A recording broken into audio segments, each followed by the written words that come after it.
Buenas tardes, estimados y estimadas estudiantes del curso de Mecánica 2, Grupo 5. El día de hoy quisiera hablar un poco de lo que es la cinética plana de cuerpo rígido y los métodos de impulso y cantidad de movimiento.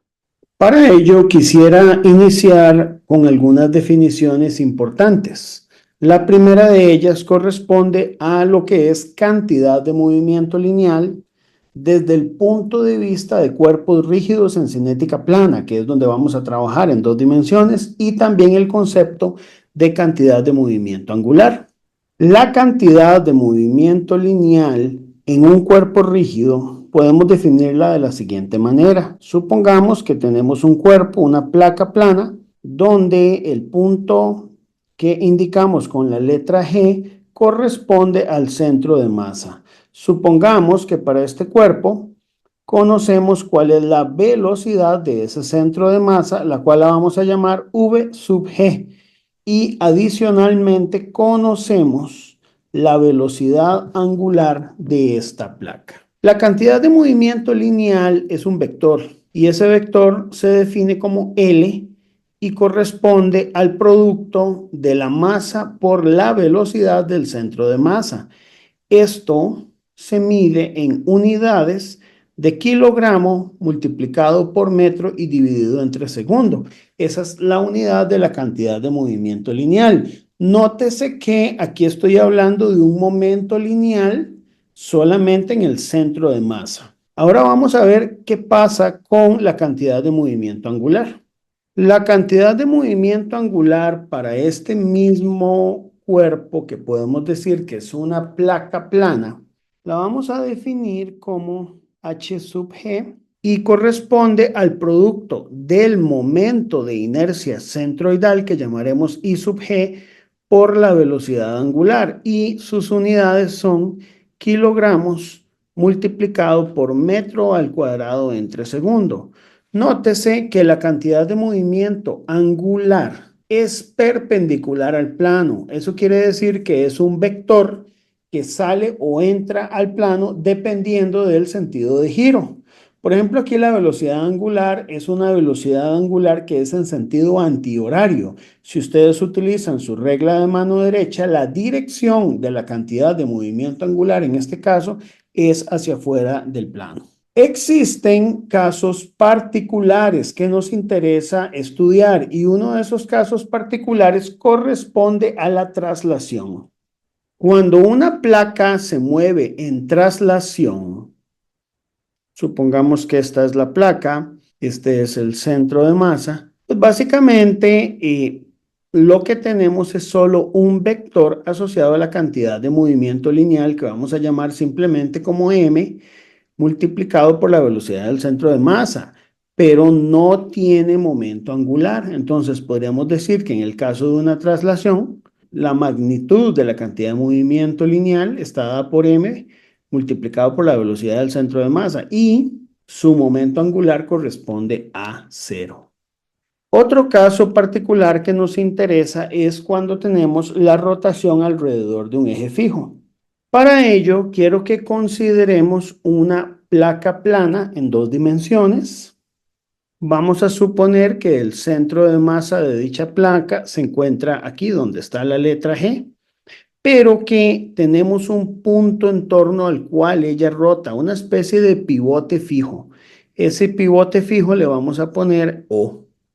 Entonces, quiero que observen lo siguiente. Vamos a suponer que esta placa gira, pero vamos a suponer que gira con una determinada velocidad angular, por ejemplo, en sentido antihorario, pero tomen en cuenta que el centro, el punto de pivote en torno al cual está girando es O y no es G. Por lo tanto, podríamos decir que en el caso, digamos, de la velocidad del centro de masa, tiene que ser perpendicular a un vector o a una línea, un segmento que une los puntos O y G, donde justamente a esta distancia la voy a llamar R sub G. Y por lo tanto, la velocidad del centro de masa, que es perpendicular a RG, la voy a llamar aquí V sub G.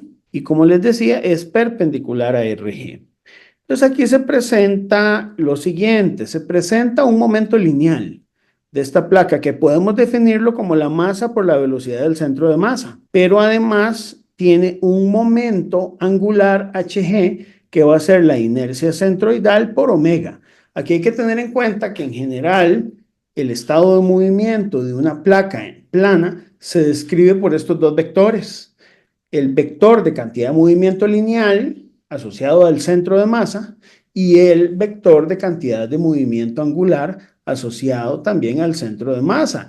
Estos dos vectores describen totalmente el estado de movimiento de la placa. Si yo quisiera hacer una sumatoria de momentos angulares en torno al punto O, yo podría decir que el momento de inercia por omega, que es básicamente la velocidad angular y que es un vector libre que podemos representarlo dentro de este sistema de esta manera, podríamos definir que gira en sentido positivo cuando es antihorario. Eso realmente es arbitrario, podría ser en sentido horario positivo, pero hay que definir alguna convención. Vamos a definir esta convención. Y luego, si yo quiero en torno al punto O sumar el momento que produce la cantidad de movimiento lineal, que como ustedes pueden ver aquí, sería la generada por la velocidad del centro de masa y que puedo expresar como masa por velocidad lineal, entonces podríamos escribir que el momento que produce es la masa por la velocidad lineal del punto G por la distancia R sub G, donde justamente esta distancia R sub G, por un tema cinemático, se relaciona con la velocidad del centro de masa a partir de la relación velocidad angular por R sub G. Si sustituimos esta expresión acá, vamos a tener lo siguiente. Esto va a ser momento de inercia centroidal por omega más la masa. La velocidad sub G sería omega por R sub G y por lo tanto va a quedar escrita como omega por R sub G, pero al haber otro R sub G multiplicando, aquí queda el cuadrado. Si extraemos el factor común que es omega, la velocidad angular, esta expresión se puede escribir de esta manera. Y como probablemente ya ustedes sospechan, lo que tenemos aquí dentro de este paréntesis no es más que el momento de inercia de la placa en torno a O, aplicando lo que se llama el teorema de ejes paralelos. Por lo tanto, podríamos decir que la suma de momentos en torno a O va a ser el momento de inercia en el punto de rotación del pivote O multiplicado por omega. Esta relación es particularmente útil cuando nosotros tenemos sistemas que tienen un pivote, porque me permite generar eventualmente una ecuación en el principio de impulso y cantidad de movimiento, donde cuando yo necesite calcular el momento angular, puedo hacerlo solamente en torno a un punto fijo O y va a quedar mucho más sencillo que tener que considerar el momento lineal, el MVG y el inercia G omega por separado para poder sumarlos. Entonces esto resulta muy conveniente. Un caso que me interesa mucho es analizar el movimiento plano general, pero en términos del centro instantáneo de velocidad cero. Para ello, quiero que consideremos una placa plana en la cual conozco perfectamente dónde se encuentra el centro de gravedad. Vamos a considerar que está aquí. Vamos a considerar que esta placa está rotando con alguna determinada velocidad angular. Entonces vamos a construir lo que se llama el diagrama de impulso y cantidad de movimiento angular, para lo cual yo voy a dibujar el momento lineal desde el centroide, el que estábamos denominando L, y que no es más que la masa multiplicada por la velocidad del centro de masa. Y vamos a dibujar aquí también el vector asociado a la cantidad de movimiento angular que habíamos dicho que se podía escribir como inercia en G por omega. Vamos a considerar lo siguiente. Supongamos que por alguna razón yo logro determinar dónde se encuentra el centro instantáneo de velocidad cero. Voy a llamar a ese punto del centro instantáneo con la letra A y es lo que denominamos también como el CIR. Entonces, vamos a hacer lo siguiente. Vamos a hacer una extensión de este vector, del vector correspondiente al momento lineal, masa por velocidad en G. Y vamos a tirar una línea desde el CIR hasta donde se encuentre ese vector, pero esta línea que vamos a tirar es perpendicular y vamos a decir que la distancia que yo tengo desde A hasta la línea donde se puede deslizar el vector de cantidad de movimiento lineal L, esa distancia corresponde a D. Muy bien. Esa es la línea de acción de entonces la cantidad de movimiento lineal y la distancia desde el CIR hasta esa línea de acción la vamos a denominar D. Entonces, sabiendo que el momento lineal es masa por velocidad del centro de masa en forma vectorial, sabiendo que el momento angular que habíamos dicho es respecto al centroide, el momento de inercia en el centroide por omega, yo puedo plantear una sumatoria de momentos en torno al CIR, es decir, en torno al centro instantáneo de velocidad cero, en torno a, y escribirla como la suma de dos vectores. El vector libre, que corresponde justamente a IG por omega, y el momento que produce el momento lineal, el momento lineal. El momento lineal es m por VG, pero para poder convertirlo en un momento en torno al punto A, lo multiplico por el brazo de palanca que corresponde a D. Aquí podemos usar la siguiente condición. Podríamos utilizar que la velocidad de G se podría escribir como la velocidad de A más la velocidad de G con respecto a. Esto es una ecuación de movimiento relativo.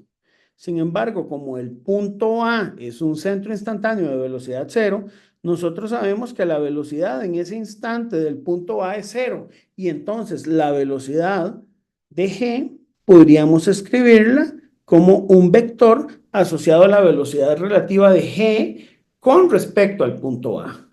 Esta velocidad corresponde a un producto cruz, cuya magnitud está dada por la velocidad de G, por la velocidad, cuya magnitud está dada por la velocidad angular de la placa, multiplicada por la distancia perpendicular que tenemos entre el CIR y la línea de acción de L.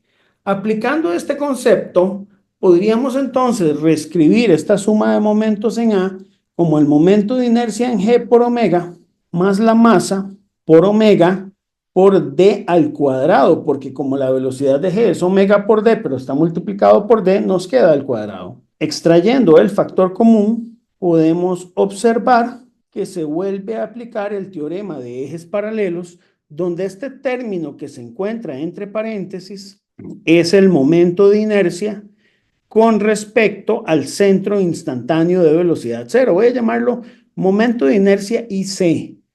Y esto multiplicado por omega. En resumen, entonces, el momento en torno a, la suma de momentos angulares en torno a, puede ser escrita como el momento de inercia con respecto al centro instantáneo de velocidad cero por omega.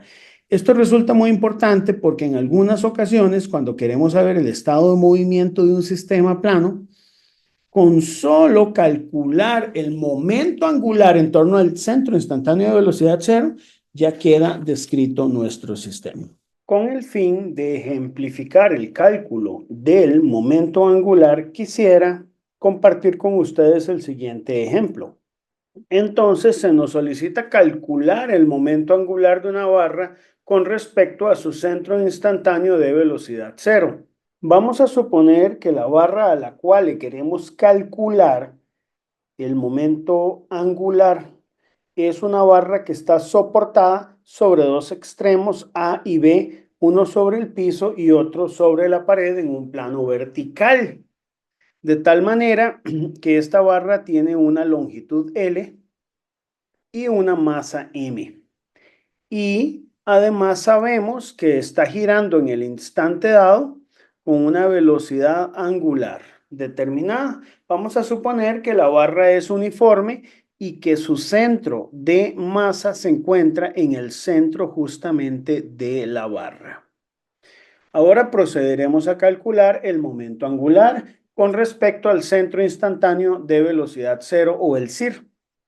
Para determinar el CIR, yo quiero que observen que este punto B se está moviendo hacia abajo. Entonces, por lo tanto, podríamos decir que la velocidad de B es vertical dirigida hacia abajo y la velocidad de A es horizontal dirigida hacia la izquierda.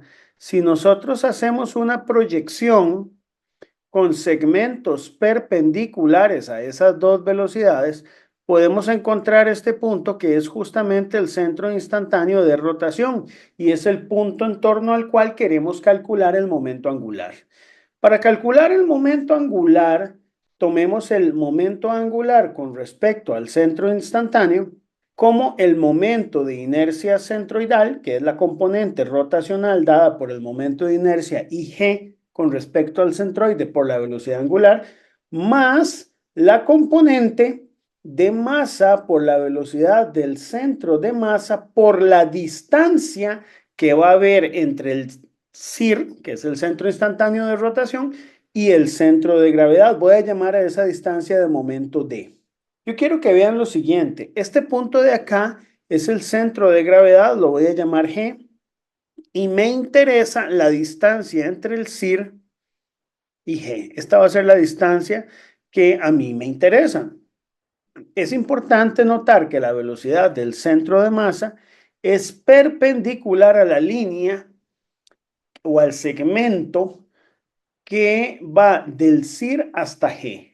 Por lo tanto, esta expresión es válida y no necesita ninguna proyección de coseno o seno de algún ángulo, ¿verdad? Sabemos que el momento de inercia centroidal de una barra está dado por 1/12 de la masa por su longitud al cuadrado. Esto siempre y cuando estemos hablando de una barra esbelta, que es lo que vamos a suponer en este momento. Y por otro lado, podemos notar que la velocidad del centro de masa está dada como omega, que es la velocidad angular por la distancia d. Esta distancia d, si ustedes la ven por simetría, es la mitad de la diagonal por simetría y por lo tanto esa distancia va a ser L medios.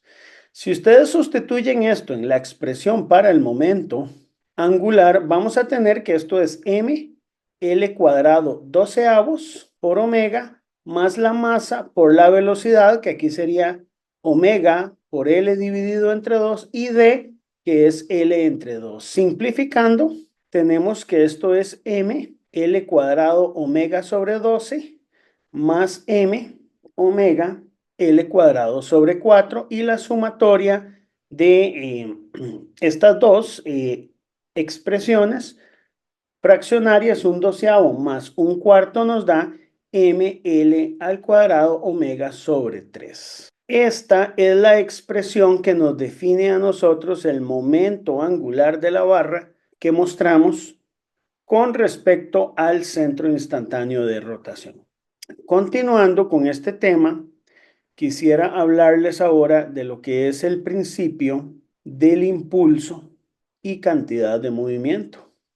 Para ello, la propuesta es, si yo tengo un cuerpo, por ejemplo, plano, de forma arbitraria, donde yo tengo bien definido el centro de gravedad, y yo sé que este cuerpo es un cuerpo rígido, puedo describir su estado de movimiento utilizando un vector que es el inercia centroidal por omega en el estado 1 y otro vector que sería el momento lineal, que es la masa por la velocidad del centro de masa en el estado 1.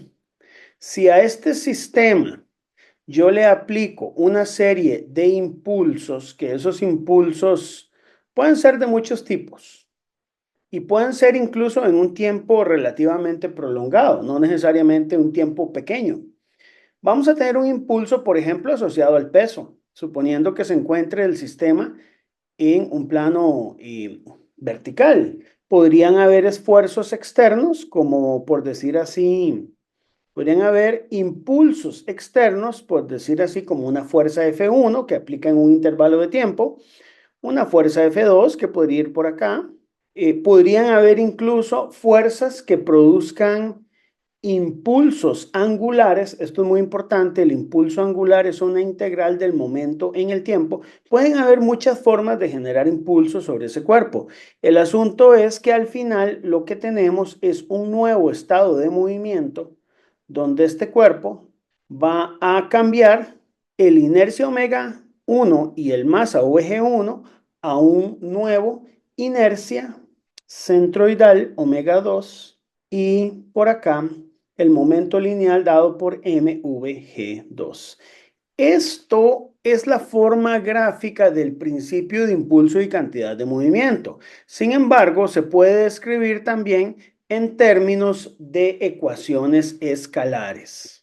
Si lo escribimos en términos de ecuaciones escalares, lo que vamos a tener es que las componentes horizontales, aquí se podrían escribir como m por vgx1, la componente horizontal del mvg1, más las componentes horizontales sumadas de los impulsos tiene que ser igual a masa por Vgx en 2. Podemos también escribir esta ecuación, por ejemplo, en componentes verticales y obtener una ecuación escalar de esta forma, donde los subíndices 1 y 2 se refieren al estado de movimiento inicial y final. Y también podríamos incluir una tercera ecuación, por ser esto cinética plana, asociada a los momentos, pero los momentos angulares, donde lo que tenemos es un momento angular inicial centroidal dado por inercia g omega 1, más los impulsos angulares, que vamos a representarlos como la sumatoria de todas las integrales de momento de t, que pueden ser varias, me va a dar a mí como resultado un momento de inercia centroidal, pero con un omega 2 en un segundo estado de movimiento. Vamos ahora a ver un ejemplo de la aplicación del principio de impulso y cantidad de movimiento. Para ello, consideremos que tenemos un disco, que ese disco tiene un pivote en su centro y que este es un pivote sin fricción. Vamos a llamar a ese pivote como O. Este disco está inicialmente en reposo. Inicialmente en reposo. Vamos a colocar una masa M aquí, que cuelga alrededor del disco. El cable enrolla al disco, pero es un cable que no tiene masa. Vamos a decir que este disco tiene una masa M mayúscula y además sabemos que el radio del disco es R mayúscula. Lo que queremos saber es lo siguiente: ¿cuál va a ser la velocidad de esta masa y como función del tiempo? ¿Verdad? Es decir, después de que ocurre un tiempo determinado, ¿cuánto es el valor de la velocidad de esa masa? Para resolver este tipo de problemas, lo que uno hace es que construye los diagramas de impulso y cantidad de movimiento, para lo cual vamos a construir los diagramas aquí. El primer diagrama es el del estado de movimiento inicial. En el caso de este diagrama, pues básicamente no tenemos ningún tipo de movimiento porque el sistema está partiendo del reposo. El segundo diagrama que vamos a dibujar es el diagrama de impulsos. En el diagrama de impulsos vamos a ubicar a todas las fuerzas. Estas fuerzas son las fuerzas que producen el movimiento. Entonces, vamos a dibujar el sistema y vamos a dibujar cada una de las fuerzas. Empecemos con el peso. Como esto es un impulso, el impulso es la fuerza, que es el peso de este elemento, multiplicado por un delta t, que sería el tiempo. Luego tenemos la masa propia del disco, voy a llamarla m por g, por un delta tiempo. Y reacciones horizontales y verticales en este punto, que voy a llamarlas o y por delta t y o x por delta t. Esas son las fuerzas que están actuando. No tenemos un momento externo. Podríamos haber convertido el mg por delta t en un momento externo y ubicarlo en el disco, pero no es el caso. Y ahora lo que tenemos como estado de movimiento final es que este sistema, al cabo de un tiempo, ya tiene una masa en movimiento, esta masa vertical en movimiento. Entonces lo que vamos a tener aquí es básicamente la masa por una velocidad, que es la que me interesa calcular, más el estado de movimiento que tiene el disco, que sería la inercia centroidal del disco. Voy a llamarla inercia barra por el omega del disco, ¿verdad? Entonces ya tengo planteados los diagramas. Vamos a formular ahora las ecuaciones que me permiten determinar la velocidad. Para lo cual sería conveniente plantear, por ejemplo, una ecuación de momentos en torno al punto O. ¿Por qué en torno al punto O? Porque justamente en el punto O se eliminan los momentos tanto de las reacciones OX y OY como del peso propio del disco. Entonces, permítanme plantear lo siguiente. Vamos a decir, el momento, la suma de momentos angulares en torno al punto O. Entonces vamos a irnos a los diagramas. Para ello, vamos a ver que inicialmente no hay ningún estado de movimiento. Entonces decimos simplemente que no hay momentos angulares. Voy a escribir eso como 0. Ahora vamos a escribir los momentos angulares producidos en torno a O por estas fuerzas. Si ustedes lo ven, la única fuerza que está produciendo un momento angular es el peso. Y aquí pueden ustedes ver que el radio que tenemos de aplicación, el radio de palanca es R. Por lo tanto, el momento angular que produce la fuerza impulsiva del peso es m por g por delta t por el radio, ¿verdad? Y ahora, del otro lado del sistema, lo que yo tengo es que aplicar lo mismo. Tengo la suma de momentos en O va a ser la masa por la velocidad por el radio, porque básicamente es un producto cruz. Lo que usted tiene es un vector de masa por velocidad, pero como ustedes pueden ver, está siendo aplicado en un radio de palanca R. Y a esto tenemos que sumarle el momento de inercia centroidal del disco multiplicado por omega. Hay varias cosas que son importantes ver en esta ecuación. La primera, el momento de inercia centroidal del disco por definición es un medio de la masa por el radio al cuadrado del disco. Eso es lo primero que tenemos que ver. Y lo segundo es que quiero que vean que el punto O es un centro instantáneo de velocidad cero. Por lo tanto, la velocidad angular está relacionada con la velocidad lineal a través de la ecuación omega por R. Sustituyendo esto en la expresión que me define la cantidad de movimiento angular, tengo que m por g por delta t por r tiene que ser igual a m, v sería omega, por r más por el r que tenemos acá, sería r al cuadrado, más mr cuadrado medios, que es el momento de inercia del disco por omega. Como ustedes pueden ver, ya aquí puedo tener una expresión para la velocidad angular del sistema, ¿verdad? Entonces yo puedo encontrar la velocidad angular del disco. ¿Cómo? Bueno, podríamos hacerlo así. M por G por delta T por R va a ser igual, voy a sacar de factor común omega R cuadrado y me queda la masa más la masa del disco dividido entre 2. De aquí puedo encontrar omega. Simplemente envío a dividir el término correspondiente a m más m dividido entre 2. Esta sería la velocidad angular del disco. Ahora, si yo quiero saber cuánto es la velocidad lineal de la masa que aquí está cayendo, que es la que me interesa, pues yo simplemente aplico esta condición que me dice que la velocidad es esta omega por r. Por lo tanto, simplemente se escribe como mg por delta t por r al cuadrado dividido entre m más m medios. Por un tema de facilidad en la notación, el delta t yo lo voy a escribir como t porque partimos desde un tiempo igual cero. Entonces, la velocidad como función del tiempo podría ser escrita como esta constante mgr cuadrado dividido entre m más m medios multiplicado por el tiempo. Como ustedes pueden ver, y aquí yo tendría una expresión que me define la velocidad como función del tiempo. Ahí la tienen. Es interesante comparar esta solución, por ejemplo, por otros métodos, porque uno podría utilizar el método de la segunda ley de Newton para resolver este problema. El asunto es que la segunda ley de Newton lo que nos da es la aceleración. Y entonces lo que habría que hacer es, teniendo la aceleración, encontrar la velocidad.